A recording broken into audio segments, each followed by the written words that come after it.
мухадырч эхлэв 16 лет. Монголия, Захонский аймаг Саман-Улестай, школа Жахлин, 11 класс.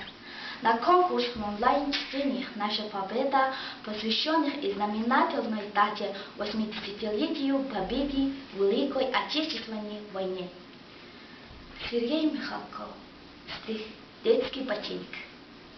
Занесенный в графу с аккуратностью чисто немецкой, он на складе лежал среди обуви взрослой и детской. Его номер по книге 3209.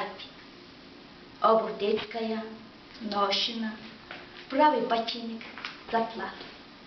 Кто чинил его? Где? В Мелитополе, Кракове, Вене? Кто носил его, Владик? Или русские деушкажения?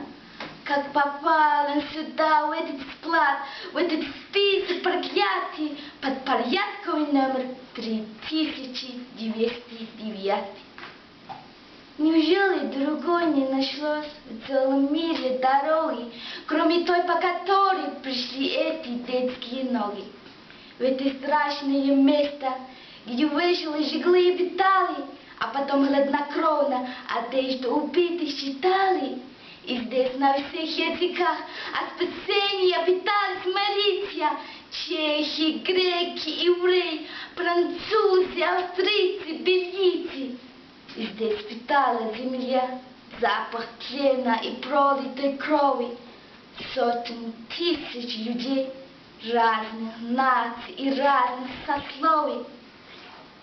Час расплаты пришел, палачей и убийц на колени. Суд народу идет по кровавым следам преступлений.